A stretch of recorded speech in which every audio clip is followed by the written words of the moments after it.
बात कर लेते हैं महाराष्ट्र की सियासत की। महाराष्ट्र में एक तरफ गणेश उत्सव की धूम मची हुई है, तो वहीं दूसरी तरफ आने वाले चुनावों को लेकर भी तैयारियां जोरों पर हैं। ऐसे में बीजेपी के आला नेता मुंबई का रुख कर रहे हैं। शिंदे फडणवीस सरकार जोर शोर से उनका स्वागत कर रही है, लेकिन सबकी नजरें टिकी हुई हैं अजीत पवार की गैर मौजूदगी पर।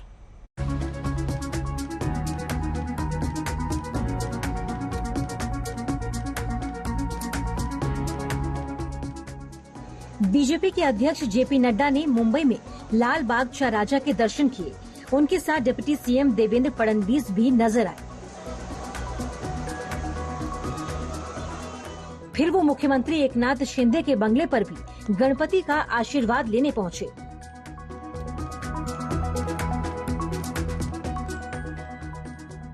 बीजेपी अध्यक्ष के मुंबई दौरे से पहले शनिवार को गृह मंत्री अमित शाह भी लाल बाग राजा के दरबार में पहुंचे थे। उनके साथ राज्य के सीएम और एक डिप्टी सीएम देवेंद्र फडणवीस भी थे, लेकिन दूसरे डिप्टी सीएम अजीत पवार मौजूद नहीं थे। अमित शाह सीएम एकनाथ शिंदे और डिप्टी सीएम देवेंद्र फडणवीस के सरकारी आवास पर भी गणपति बप्पा के दर्शन करने पहुंचे थे। एयरपोर्ट पर स्वागत से लेकर दौरा खत्म होने तक सीएम शिंदे और डिप्टी सीएम फडणवीस अमित शाह के साथ बने रहे। उस वक्त डिप्टी सीएम अजीत पवार पुणे में कहां बिजी थे। जब उनसे अमित शाह के दौरे के बारे में पूछा गया तो उन्होंने क्या कहा, सुनिए।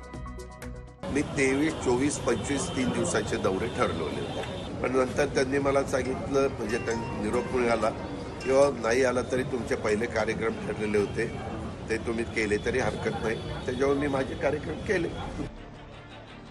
अजीत पवार न तो अमित शाह के दौरे में नजर आए और न ही बीजेपी अध्यक्ष के दौरे में।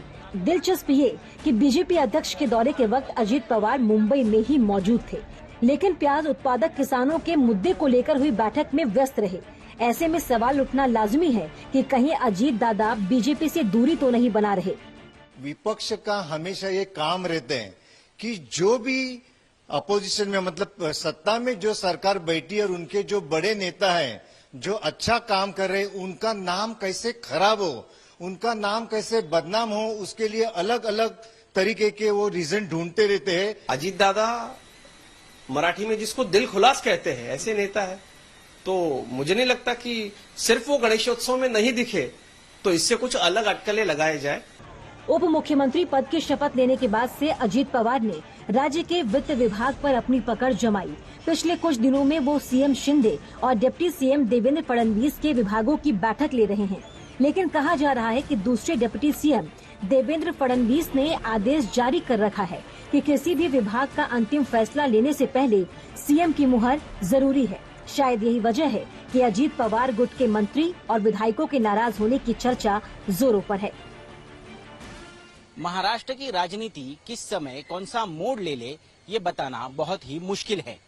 और बात अगर अजीत पवार की हो रही हो तो 2019 में देवेंद्र फडणवीस के साथ ली हुई शपथ और 80 घंटे में गिराई सरकार, या फिर 2 महीने पहले ही नेता प्रतिपक्ष से फिर एक बार उप मुख्यमंत्री पद की शपथ लेना हो, अजीत पवार कब क्या करेंगे ये भी बताना मुश्किल है।